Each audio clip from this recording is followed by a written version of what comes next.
name of Allah, the most gracious, the most merciful. Assalamu alaikum students. Here is Shahid Ali, your MD-CAT biology teacher. Today we will discuss about prokaryotes, kingdom Monera, lecture 2. तो lecture 2 के learning outcomes को अगर हम देखें तो यहाँ structure of bacteria, चंद एक features अभी बाकी हैं उसको देखा जाएगा. Then importantly the importance of bacteria and most importantly the control of harmful bacteria.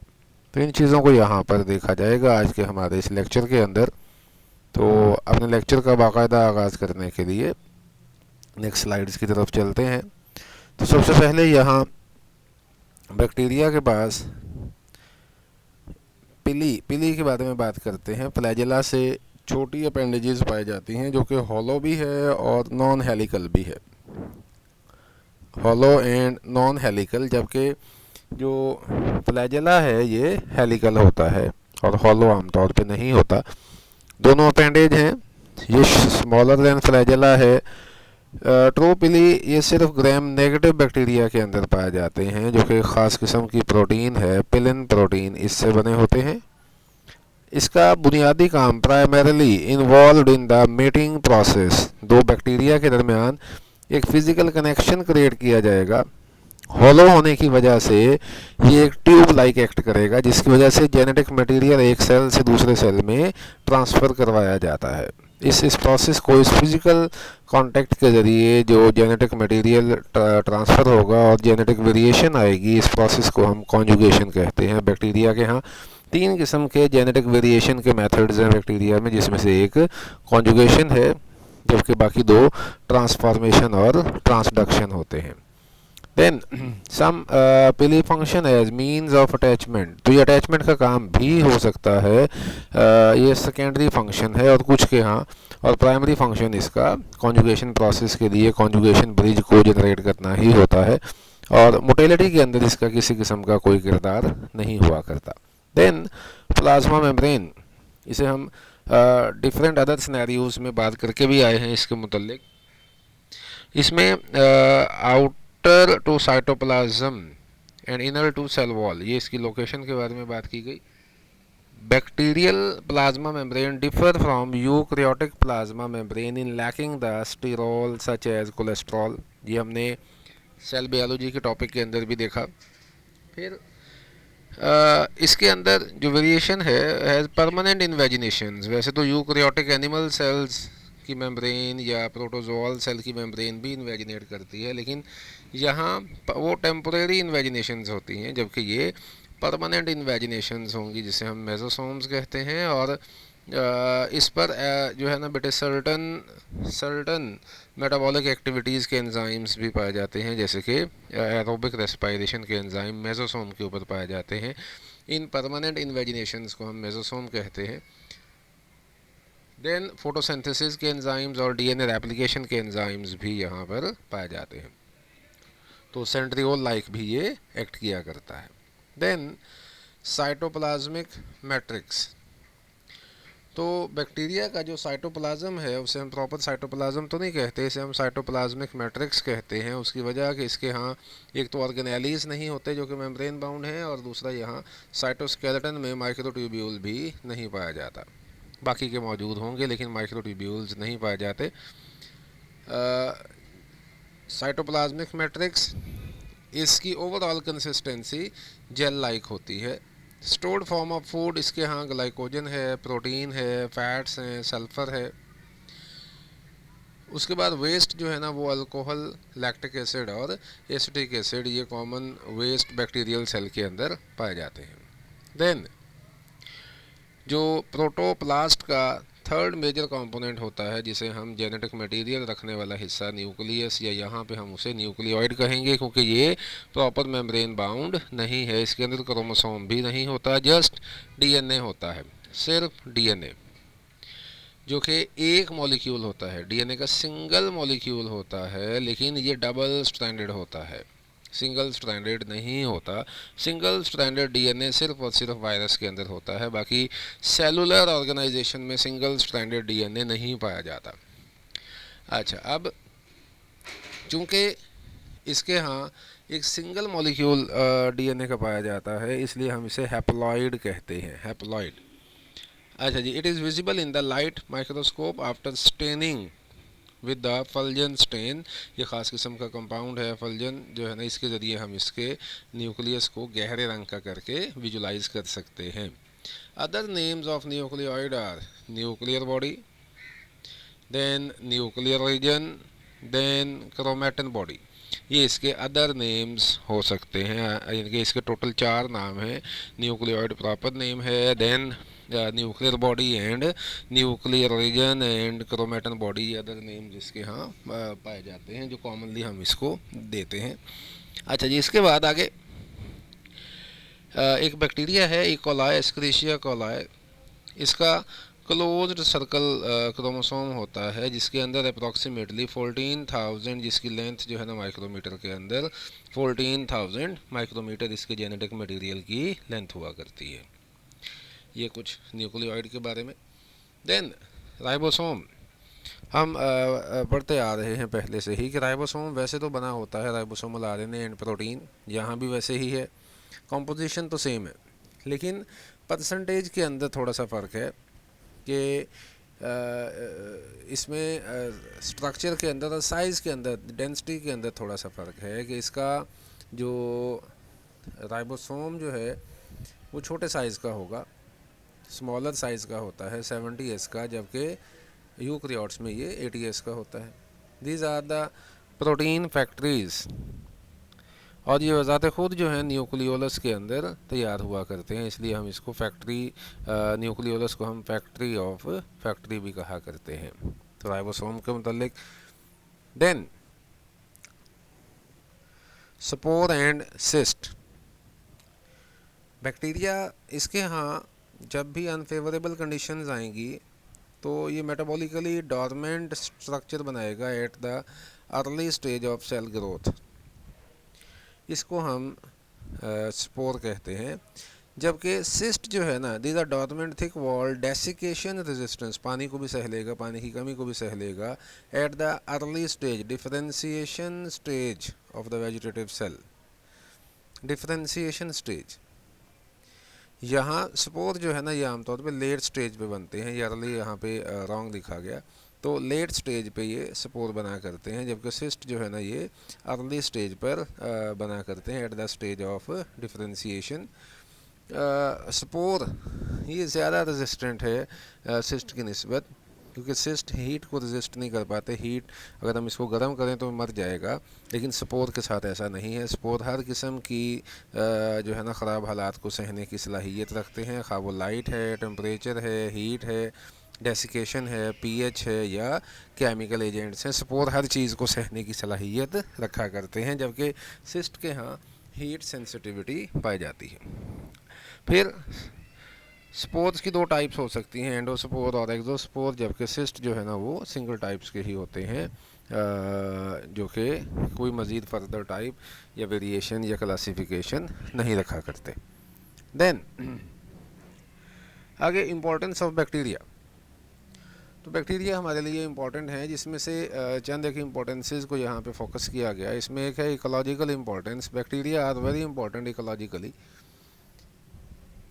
माहौल के एतबार से, माहौल को फ़ायदा देने के एतबार से। सबसे अगर हम पहली बात करें तो हर जगह पाए जाते हैं, हर जगह पाया जाना माहौल के लिए, माहौल दोस्त चीज़ के लिए बड़ा ज़रूरी होता है, बड़ा इम्पोर्टेंट होता है, जिसकी वजह से ये डिकम्पोज़र हैं, डिकम्पोज़र फंजाई के साथ साथ मिलकर ये सेकंड मेजर डिकम्पोज़र हैं। Significant role in the completion of different cycles like nitrogen cycle, phosphorus, sulphur, carbon या अदर साइकिल्स को कंप्लीट करने में, अदर न्यूट्रिएंट साइकिल्स को कंप्लीट करने में इनका अहम किरदार हुआ करता है। Then have a role in bioremediation as well, pollution को रिमूव किया जाना by some living organisms is called as bioremediation. तो बायो रेमिडिएशन जिसमें हैवी मेटल्स को ख़ास तौर पे माहौल से एब्जॉर्ब करवाने के लिए इनका अहम किरदार होता है। कैडमियम है, आयरन है, लेड है, ये डिफरेंट हैवी मेटल्स होते हैं जो कि हमारे लिए हेल्थ हैज़र्ड्स हुआ करते हैं। देन वही बात जो पहले आई कि these are the major decomposers of environment along with fungi. तो डिकम्पोज़र जानदारों की 3 कैटेगरीज होती हैं, प्रोड्यूसर हैं, कंज्यूमर हैं और डिकम्पोज़र्स होते हैं। तो इस लिहाज से ये बात हो सकती है यहाँ। तो आगे इकोनॉमिक इम्पोर्टेंस। इकोनॉमिकली तो बहुत सारे फ़वाइद हैं, लेकिन हमारे सिलेबस के अकॉर्डिंग यहाँ इनको हम फूड इंडस्ट्री में प्रोडक्शन ऑफ एंटीबायोटिक्स और वैक्सीन्स और बायोटेक्नोलॉजी में इस्तेमाल करते हैं। तो responsible for spoilage of food and vegetables, many plant pathogens adversely affect. तो ये इंपॉर्टेंस ज़्यादा नेगेटिव इंपॉर्टेंस को ज़्यादा फोकस किया गया है, वो करना पॉजिटिव इंपॉर्टेंस भी ज़ाहिर बात है हम इसको फूड इंडस्ट्री में, बीवरेज इंडस्ट्री के अंदर, लिक्वर इंडस्ट्री के अंदर इन डिफरेंट पर्सपेक्टिव हम इसको इस्तेमाल किया करते हैं। तो ये इसकी इकोनॉमिक इंपॉर्टेंस आ जाएगी। Then medical importance. Medically they are pathogens. ज़ाहिर बात है कि पैथोजेंस अगर हमारी बॉडी के अंदर अटैक करेंगे और हमें इनकी रिकवरी के बारे में नहीं पता होगा तो ये हमारे लिए अच्छा खासा नुकसान कर सकते हैं। About 200 species known as pathogens to the humans. Other जानदारों के लिए तो अलग से बात है ना। तो ये इंसान के अंदर 200 के करीब स्पीशीज़ ऐसी हैं जो कि पैथोजेंस के तौर पे रिएक्ट करती हैं। Many bacteria normally inhabit the bodies of man and other animals. हम इंसान का पिछले लेक्चर के अंदर फ्लोरा देख चुके हैं, जिसमें जो है ना ये इंसान के मुख्तलिफ हिस्सों में मुख्तलिफ जगहों पर मुख्तलिफ किस्म के बैक्टीरिया रहा करते हैं। देन आगे चलें, कंट्रोल ऑफ बैक्टीरिया। तो बैक्टीरिया, ये जो हार्मफुल बैक्टीरिया हैं, इनको हम कंट्रोल कैसे करते हैं? तो disease causing nature of bacteria was revealed after 100 years of their discovery. जब बैक्टीरिया डिस्कवर हुए उसके 100 साल के बाद जाकर हमें इनके डिजीज़ कॉजिंग एजेंट होने का पता चला by the Lewis pasture and the Robert Koch. इनकी मदद से वो करना हमें इनके डिजीज़ कॉजिंग। और वैसे भी तब जो है जब जर्म थ्योरी ऑफ डिजीज़ पेश की गई, उससे पहले लोग समझते थे कि बीमारियां जो है ना वो जैसे मलेरिया है, गंदे हवा जो है ना हवा की वजह से, गंदे पानी की वजह से, जहरीले पानी की वजह से बीमारियां होती हैं। तो इस बारे में ध्यान ही नहीं था कि कुछ माइक्रो ऑर्गेनिज़म या जरासीम भी हो सकते हैं जो कि डिजीज़ का सबब बन सकते हैं। तो इनकी डिस्कवरी के 100 साल बाद जाकर हमें इनकी पैथोजेनेसिटी का आइडिया हुआ। However certain crude techniques, basic techniques were in human use to control bacteria। सदियों से हम इस्तेमाल करते आ रहे थे फूड को ख़ास तौर पे स्पॉयल होने से बचाने के लिए। लाइक सॉल्टिंग, नमक ऐड करना, गोश्त को नमक लगा के रखा जाता था, ड्राई करके रखा जाता था, साल साल पूरा महफूज कर लिया जाता था। देन पिकिंग, पिकल, अचार, वो भी बेसिकली यही होता है, हाइपर ऑस्मोटिक कंडीशन बना लेते हैं जिसमें बैक्टीरिया वहाँ नहीं जा पाते। स्मोकिंग, धुआं जो है ना उसका इस्तेमाल करना, and exposure to the sunlight of food, इससे हम बैक्टीरिया को कंट्रोल कर लिया करते हैं। देन बैक्टीरिया को कंट्रोल कैसे किया जाए, इसको हमने साइंटिफिकली टेक्निकली यहाँ पे क्लासीफाई किया ना, तो physical methods to control the bacteria. अब यहाँ process to control bacteria by using some physical agent is called sterilization। technically हम इसे sterilization कहते हैं। तो ये अप्रोच आमतौर पे बैक्टीरियासिडल होती है, जिसमें हम फिज़िकल एजेंट का सहारा लेंगे। आमतौर पे ये अप्रोच बैक्टीरियासिडल यानी कि बैक्टीरिया को मारेगी और लाइफ फॉर्म को मारेगी, लेकिन एक आध ऐसी भी है जिसमें हम फिज़िकल एजेंट, जैसे फिल्ट्रेशन है, इसमें हम बैक्टीरिया, या रेफ्रिजरेशन है, इसमें हम बैक्टीरिया को आमतौर पे मारते नहीं हैं या बैक्टीरिया मरते नहीं हैं। अब यहाँ देखिएगा जी, हीट और हायर टेम्परेचर, जो कि ड्राई हीट भी हो सकती है, मॉइस्ट हीट भी। Dry heat oxidation of chemical components less effective है as compare to moist heat, जो कि कोएगुलेशन ऑफ प्रोटीन्स करती है, प्रोटीन्स को कोएगुलेट कर देगी। कोएगुलेशन से, प्रोटीन्स की कोएगुलेशन से जो प्लाज्मा मेम्ब्रेन है ना ख़ास तौर पे, इसकी प्रोटीन डीनेचर होगी और डीनेचर होने से इसकी फंक्शनिंग डिस्टर्ब हो जाएगी, तो जिसकी वजह से बैक्टीरिया की मौत आसानी से हो जाएगी। तो ये मोर इफ़ेक्टिव है स्टीम या मॉइस्ट हीट का इस्तेमाल करना। देन रेडिएशंस, तो याद रखिएगा ख़ास तौर पे वो चीज़ें जो कि हीट सेंसिटिव भी हैं और ख़ास तौर पे फूड आइटम्स में उनका हीट से टेस्ट के ख़राब होने का ख़तरा भी है या नेचर के ख़राब होने का ख़तरा भी है, तो वहाँ पर हम रेडिएशंस का इस्तेमाल करेंगे पैकिंग करते वक्त या पैकिंग के बाद या पैकिंग के दौरान, ताकि बैक्टीरिया से ये साफ़ हो जाए और इसको हम हफ्तों तक जो है ना वो महफूज भी कर सकें। तो इसमें रेडिएशंस ख़ास तौर पे 300 नैनोमीटर या उससे छोटी वेवलेंथ जो है ना उसको इस्तेमाल करेंगे। 3 types of radiations are there, like ionizing radiations, ultraviolet radiations and microwave radiations. Then filtration used in heat sensitive specially substances और radiation sensitive substances, उनको स्टेरलाइज करने के लिए like antibiotics हैं, हार्मोन्स हैं, सिराज हैं, इन चीज़ों को membrane filters are more effective. Common filters की बजाय, पोर्सिलेन फ़िल्टर्स या बाकी फ़िल्टर्स की बजाय जो मेम्ब्रेन फ़िल्टर्स हैं स्पेशली उनका इस्तेमाल किया जाता है। प्लाज्मा मेम्ब्रेन लाइक जो हम सेमी परमिएबल मेम्ब्रेन्स बनाते हैं आर्टिफिशियल, उनका इस्तेमाल किया जाना ज़्यादा इफ़ेक्टिव है। Then desiccation in absence of water, हम पानी को निकाल लें वहाँ से, जैसे सदियों से हम गोश्त को महफूज करने के लिए उसको धूप में रख के ड्राई कर लेते हैं, इसी तरह बाकी चीज़ों को भी घरों में हमारे यहाँ प्रैक्टिसेस होती हैं कि हमने सब्जियों को या कुछ और चीज़ को प्रिजर्व करना है तो हम उसको डेसिकेट कर लेते हैं, हम उससे पानी निकाल लिया करते हैं, धूप में रख के सुखा लेते हैं उसे। बेसिकली ड्राई करने का तरीका होता है जो कि बैक्टीरिया वहाँ पे खुश्क चीज़ पर ग्रो नहीं कर सकते पानी की मौजूदगी के बगैर। देन बैक्टीरियोस्टैटिक, बैक्टीरिसिडल था ये, लेकिन अब है बैक्टीरियोस्टैटिक अप्रोच, जिसमें हम फिजिकल एजेंट का ही सहारा आमतौर पे लेंगे। तो यहाँ high osmotic pressure treatment, high osmotic यानी कि हम हाई कंसनट्रेशन, जैसे अचार के अंदर, जैम के अंदर, जेली के अंदर हम इस चीज़ को इंतहाई गाढ़ा कर लेंगे सॉल्यूट से, तो जब हाइपरटोनिक हो जाएगा तो बैक्टीरिया से पानी निकलेगा, जिससे वजह से बैक्टीरिया की ग्रोथ रुक जाएगी। मौत भी हो सकती है लेकिन इमीडिएटली बैक्टीरिया की ग्रोथ रुकेगी, बैक्टीरिया स्पोर बना देगा। मकसद ये है कि बैक्टीरिया एक्टिविटी शो ना करे, कैटाबॉलिज्म शो ना करे, फर्मेंटेशन शो ना करे, यानी कि डिकम्पोजिशन जो है उसको शो ना करे, ठीक है। तो हाई ऑस्मोटिक कंडीशंस, हाँ अब अचार है उसमें हमने नमकीन बना लिया, उसे जेली है हमने मीठा बना लिया, इस तरह से मुख्तलिफ़ चीज़ों को मुख्तलिफ हमने टेस्ट दे लिया जो टेस्ट हम डेवलप कर पाए। Then low temperature treatment, refrigerator के अंदर 0 to 7 डिग्री सेल्सियस, इसमें बैक्टीरिया की ग्रोथ स्लो हो जाएगी, हम हफ्तों तक चीज़ों को महफूज रख सकते हैं। रेफ्रिजरेशन जो है ना वो इस तरह से काम किया करता है। तो लेकिन ये बैक्टीरियोस्टैटिक अप्रोच है, बैक्टीरिया की मौत वाकया नहीं होगी, चीज़ को हम बाहर निकालेंगे, टेम्परेचर राइज करेगा, बैक्टीरिया ग्रो करना शुरू कर जाएंगे। Then pasteurisation, again it is a method to sterilise.